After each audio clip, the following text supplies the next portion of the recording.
तो एपिसोड 1 की शुरुआत में हमें पाक हे गांग को दिखाया जाता है, जो कि एक यूएसटी पार्टनर्स बिल्डिंग में HK trading and investment firms चलाता था। बट वो इस फर्म के आड़ में अपना गैम्बलिंग बिजनेस चलाता है और साथ ही वो लोगों से वसूली भी करता है, जो लोग उनसे लोन लेते हैं। पाक हे गांग लोगों को डरा धमका के तो वसूली करता ही है, पर साथ में वो उनकी खानदानी जमीन बेचकर, उनका फिक्स डिपॉजिट का पैसा निकाल कर और जो उन्होंने इंश्योरेंस करवाया होता है उनका पैसा क्लेम करके और अलग अलग तरीकों से वो उन लोगों से पैसे वसूल करता है, जिससे हमें पता चलता है कि पाक हे गांग काफी शातिर आदमी है, जिसको लोगों से पैसा निकालना काफी अच्छे से आता है। अब नेक्स्ट सीन में हमें हारी को दिखाया जाता है, जो कि एक स्कूल फेस्ट के इवेंट में हो रही रेस में पार्टिसिपेट करती है एज अ पेरेंट। बट जब वो रेस जीतती है तब हमें पता चलता है कि उसे एक बच्चे की मॉम बनने के लिए हायर किया गया था। शाम को हारी और उसकी फ्रेंड एक कैफे में बैठते हैं। हारी की फ्रेंड उसको इस तरह के डिफरेंट रोल्स दिलाने में हेल्प करती है, जिसकी वजह से हारी कुछ एक्स्ट्रा इनकम अर्न कर लेती है। बट यहाँ हमें पता चलता है कि हारी की एक बड़ी सिस्टर है जो उसे एक लॉयर बनाना चाहती है, बट हारी लॉ कॉलेज में एडमिशन नहीं ले पाई, जिसकी वजह से उसे ये काम करना पड़ रहा है। बट वो अपनी सिस्टर को ये बात बता नहीं पा रही है, जिसकी वजह से उसे इस तरह की डिफरेंट रोल वाली जॉब्स करनी पड़ रही है ताकि वो कुछ इनकम कमा सके, जिससे उसकी बहन को शक ना हो कि वो एक लॉयर नहीं है। और साथ ही हारी एक फ्री लीगल कंसल्टेंसी फर्म में भी काम किया करती थी, जिसमें उसकी स्पेशलिटीज थी असॉल्ट, डिफेमेशन, फ्रॉड एक्सेट्रा। अब नेक्स्ट सीन में पाक हे गांग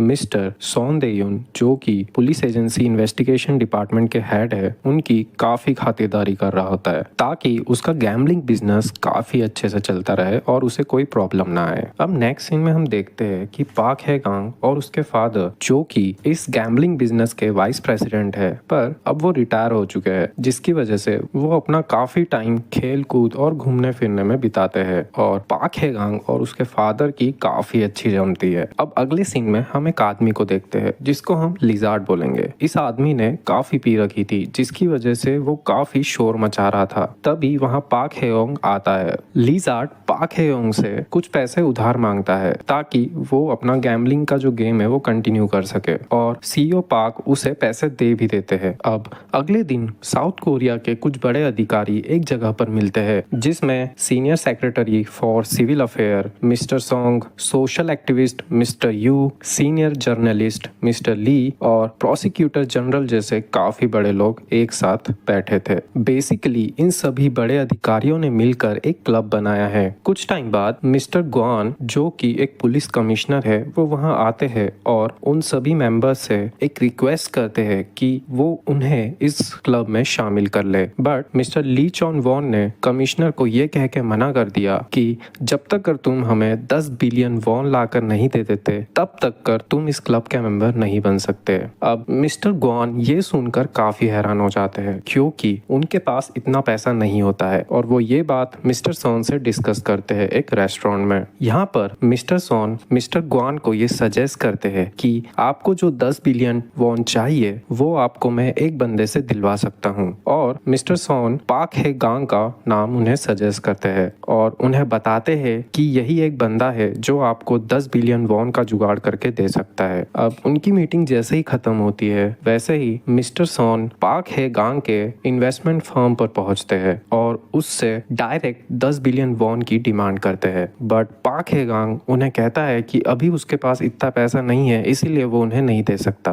बट मिस्टर सोन उसे ये धमकी देता है कि अगर तुमने 10 बिलियन वॉन का जुगाड़ नहीं किया तो कल तक तुम्हारा सारा धंधा मैं बंद करवा दूंगा, और ये कह के वो वहां से चला जाता है। अब अगले ही दिन पाक हे गांग के गैम्बलिंग बिजनेस पर पुलिस की रेड पड़ जाती है और पुलिस उनका पूरा धंधा बंद करवा देती है और उनके सारे कागजात जब्त कर लेती है। और साथ ही पाक हे गांग के साथ जो उसके कुछ भरोसेमंद लोग थे, पुलिस उन लोगों को भी गिरफ्तार कर लेती है किसी न किसी बहाने से। और पुलिस ने हद तब कर दी जब उन्होंने पाक हे गांग के फादर को भी बिना वजह अरेस्ट कर लिया। अब नेक्स्ट सीन में हम एक फ्लैशबैक देखते हैं, जिसमें हमें पता चलता है कि मिस्टर सांग एक्चुअली में पाक हे सांग के रियल फादर थे ही नहीं। एक्चुअली पाक हे गांग का जो रियल फादर था वो बहुत बड़ा जुआरी और साथ में एक नशेड़ी भी था, जिसने मिस्टर सांग से काफी लोन ले लिया था और जब उसके सब कुछ खत्म हो गया था तो उसने एट द एंड उसके बेटे को भी गिरवी रख दिया था। और जब वो सब कुछ हार जाता है तो मिस्टर सांग उसके बेटे को लेने आते हैं ये बोल के कि तुम्हारे पापा ने तुम्हें गिरवी रख दिया था। ये सुनकर पाक हेगांग पूरी तरह से टूट जाता है और रोने लगता है। तभी मिस्टर सांग उसके पास आते हैं और उसे बोलते हैं कि तुम्हें चिंता करने की कोई जरूरत नहीं है, मैं तुम्हारे सारे सपने पूरे करूंगा, बस तुम मेरे साथ मेरे काम में जुड़ जाओ। और ये सीन यहीं खत्म हो जाता है। अब नेक्स्ट सीन में हम देखते हैं कि पाक हेगांग उसके फादर को जेल में मिलने के लिए गया था।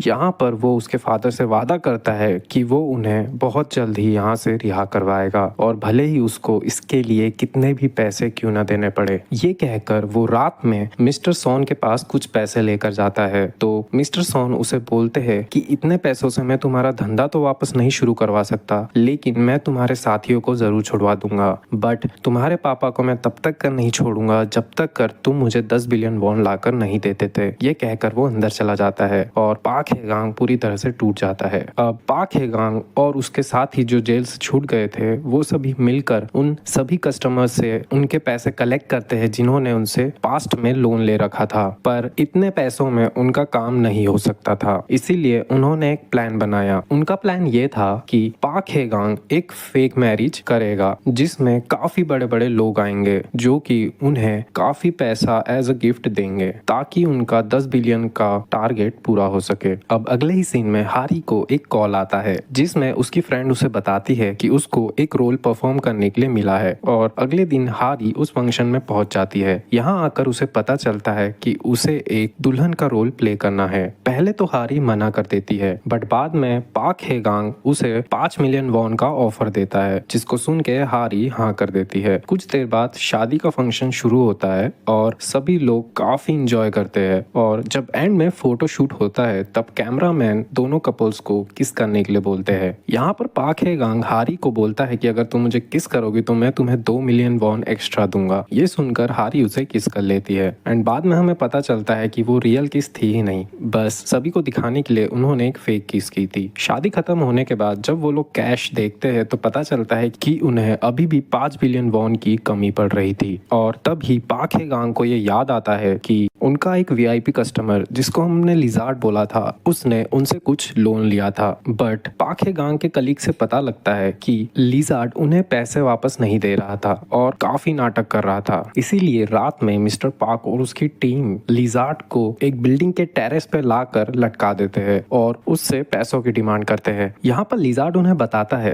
कि उसके पास अभी बिल्कुल भी पैसा नहीं है। ये सुनकर पाक हेगांग को बहुत गुस्सा आता है और वो उसे फेंकने के लिए बोल देता है और जैसे ही लिजार्ड गिरने वाला होता है वो उन्हें बताता है कि वो उन्हें एक ऐसा रास्ता बताएगा जिसके जरिए वो काफी हद तक पैसे कमा सकते हैं। वो मिस्टर पाक को बताता है कि सामने जितनी भी बिल्डिंग्स दिख रही है उसमें अराउंड 8 से 10 हजार अपार्टमेंट्स होंगे और अभी सोसाइटी प्रेसिडेंट का इलेक्शन होने वाला है जिसमें अगर वो जीत जाता है और सोसाइटी का प्रेसिडेंट बन जाता है तो वो हर हफ्ते और कह सकते हैं कि हर महीने अराउंड बिलियंस में पैसे कमा सकता है सोसाइटी के पैसों से हेराफेरी करके। लिजार्ड को ये बात इसलिए पता थी क्योंकि वो खुद एक सोसाइटी का प्रेसिडेंट था और उसने अराउंड 4 बिलियन वॉन तक की हेराफेरी की थी पैसों की, जिससे वो जुआ खेलता था और उन सारे पैसों को उड़ा देता था। पाक हेयोंग ये बात सुनकर काफी खुश हो जाता है और यह एपिसोड यहीं पर एंड होता है।